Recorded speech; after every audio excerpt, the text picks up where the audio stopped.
Today, Sunday, May 24th, 2026, marks 1 week since 45 years old Lotoya Buju of Granville in St. James was shot dead by the police in what looked more like a targeted execution than a proper execution of a policeman's duty.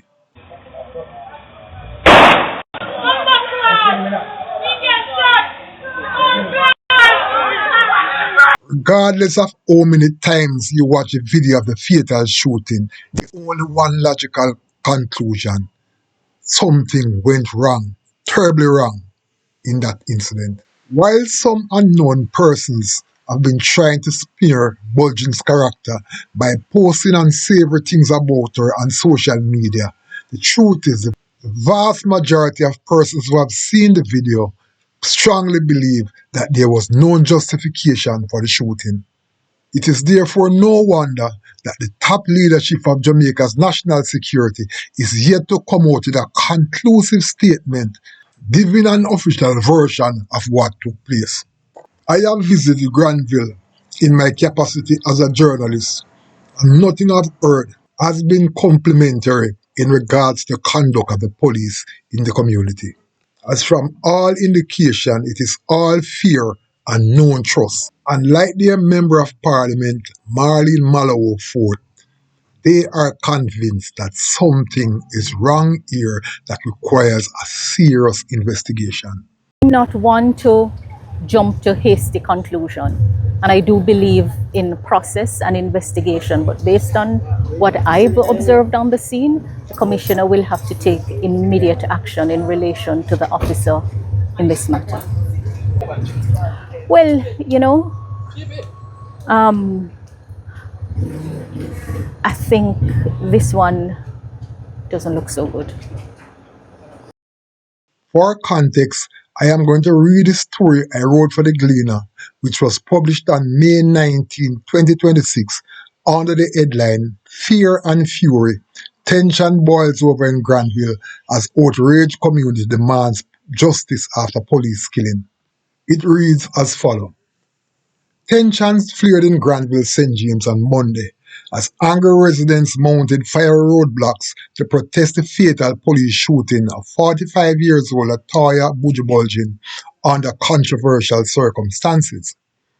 By the time the Gleaner arrived in the community shortly after 10 a.m., firefighters from the St. James Division of the Jamaica Fire Brigade had already extinguished most of the fires. A heavy police presence remained in the area, led by Senior Superintendent Aaron Samuels, Commander for St. James. A team from the Independent Commission of Investigation, INDECOM, headed by Regional Director Warren Williams, was also on the scene.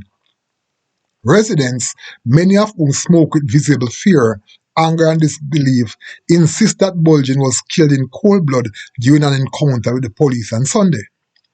Community members acknowledged that she was known for being loud and opinionated, but argued that she was targeted after a heated conversation with the police following the controversial killing of her 17-year-old cousin T.J. Edwards the previous Sunday. According to a female friend who was in the vehicle when Bulgin was shot behind the steering wheel, Bulgin had been participating in a protest linked to Edwards' death when police stopped her black Toyota Vaxi. The police stopped the vehicle and asked her for her driver's license, and she presented them with the foreign driver's license. But the police said they wanted a Jamaican license, which she did not have, the friend said. The police instructed her to exit the vehicle, and in pulling up the handbrake, the vehicle rolled forward a little bit, and that was when I heard the shot and saw her slumping backwards. When we looked out, I saw the policeman who she had an argument when her cousin was killed, with his gun still pointing in the vehicle. Buju didn't do anything. She was murdered in cold blood, she added. Residents expressed outrage over the shooting, but remain reluctant to speak publicly or to be photographed, claiming they feared retaliation from the police. Look what happened to Buju. She was demanding justice for her cousin, and they came back and killed her. She never did anything wrong. She was only lashing out because of what they did, and now she's dead, said one resident. Distrust of INDECOM was also evident throughout the community.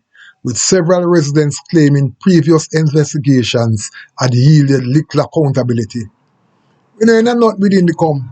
From January, them investigating the killing of a 4-year-old child by the police, and I know we can't hear nothing. We know how waste some time within the come, said a young woman, who also voiced fear that the matter would not be properly investigated. Williams, however, urged witnesses to cooperate with investigators to ensure a fair and impartial probe.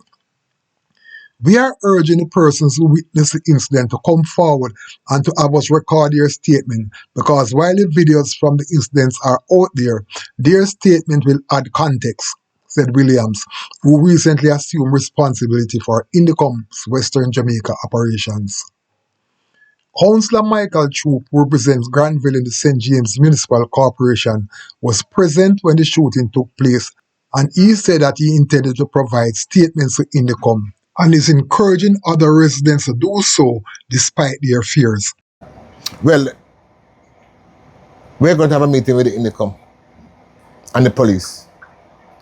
They are to assure the people that it's best for them to give statement to the Indicom and the police. Make them sure that see what they talk, what they see. That's the only way we can get justice out of this latest shooting. Troop also used the opportunity to make it quite clear that he was prepared to do what he needed to do as the people's representative. I am not fearful. As long as there are issues, I am going to speak out, said Troop, who used the opportunity to call on Prime Minister Dr. Andrew Holness to retract his meet a judge or your maker statement, which he believes has caused the police to abandon restraint. I'm not fearful. As long as there's issues, I'm going to speak out. I am calling on the Prime Minister to retract the statement that he make. Meet the maker or meet the judge. As long as you don't distract, the police is going to go there killing off young men and young women.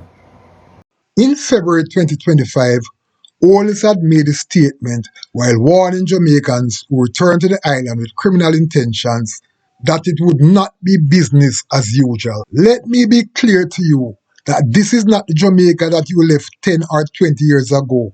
It is not the Jamaica Constabulary Force that you left 10 or 20 years ago. You will either meet a judge or your maker if you come back to Jamaica and violate our laws and create havoc, he warned. Although some police officers who visit the community express sympathy, residents remain hostile towards law enforcement, blaming them for destroying what they describe as a period of peace in the community.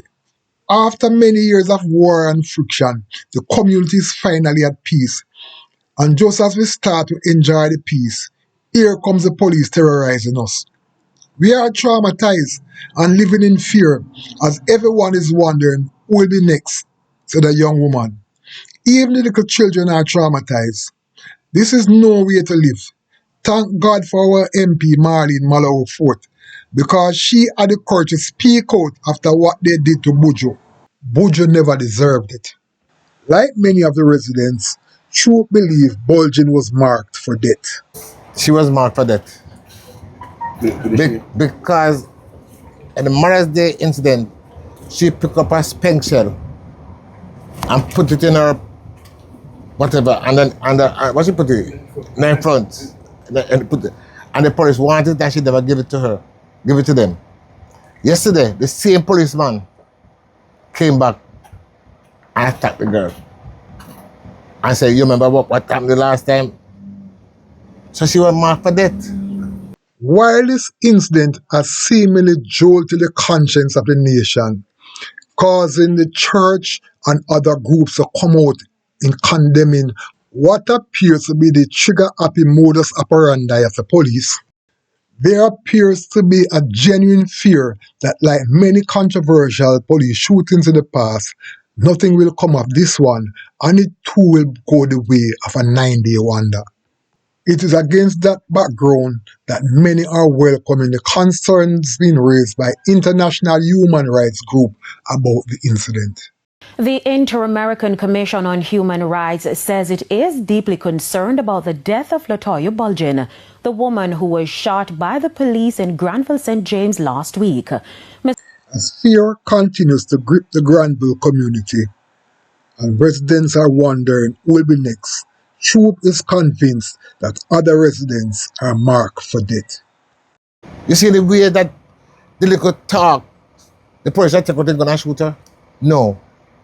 She was marked for death. And several more persons within my division also marked for death.